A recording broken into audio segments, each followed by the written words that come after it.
What amazed me about my trips to the Philippines, the first one I would say is going to be how friendly everyone is.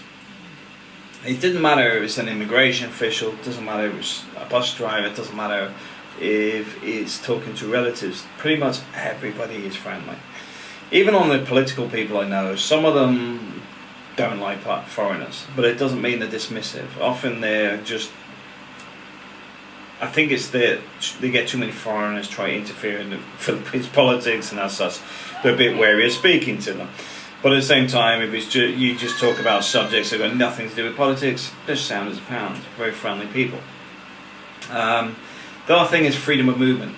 It's very easy to move around the Philippines. It's not a case of you're going to constantly hit border controls and all this sort of stuff. Pretty much, it's very, very accessible to travel around, and I do recommend doing it. I know JC from Holland's on her motorbike doing a fair bit now, and it's good to see her out there doing it. You know, at the end of the day, it is the sort of thing more people should do.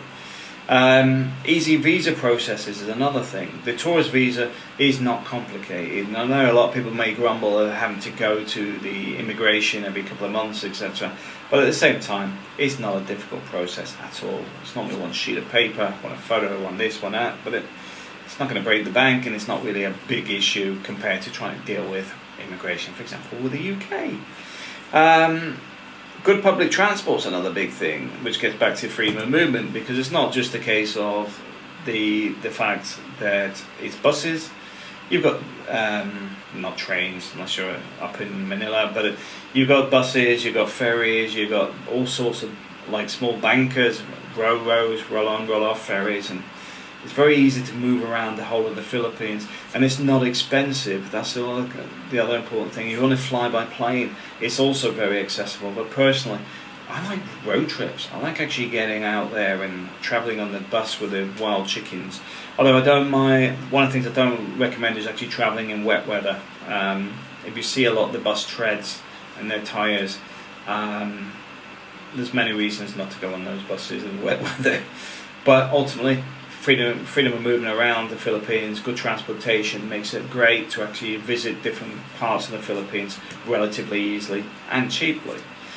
Next thing is lots of beautiful women. I do believe that the Philippines has got a disproportionate amount of beautiful women. It has a very high level. On top of that, there's the natural tan from the Philippines, so there's a lot of beautiful women there, which obviously from a male point of view, it's obviously a good plus if you're there on a trip. Filipino families, people generally are content with what they have, even when it's so little. I mean, even when you say about something, you know, for example, say, wouldn't you wish I had a bigger house? They may actually say, well, I wish I had a better job or whatever. But the whole point is, they're not driven too much by consumerism yet. And it's one of the things I do think the Philippines will struggle to preserve, is that ability to be content with the small things in life. But at the same time, I think that humble, content life is something that is fundamentally, that makes the family unit much stronger, because too much consumerism can destroy an entire culture. But I'm happy to say there is a lot of people that are content with so little still in the Philippines, and quite happy to have a normal, what would be classed as traditional family life. The next thing is beauty outside the cities. The cities can be a bit of a problem because they are dealing with infrastructural issues, but the further away you get from the cities, the more beautiful the Philippines becomes.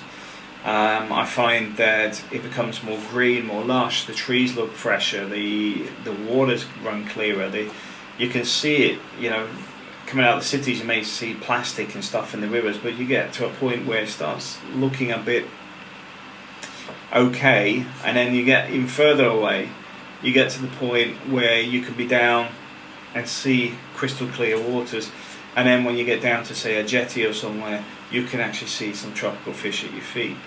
And I've had that going south in the Philippines. That sort of stuff I love, because you can have city living at the same time, can be not a million miles away, enjoying the more traditional way of life in the Philippines. I'm just hoping the Philippines doesn't change too much. I agree with all the city infrastructure upgrades. I do think the Philippines needs to invest a lot of money and do a lot of changes, which will actually help improve the environment as well. But I do hope they can preserve some of the stuff that makes the Philippines what it is. And some of that is the traditional family values, the family life, and being content with what people have. If more people did that, I'm sure the world would be a happier place. Thanks for watching.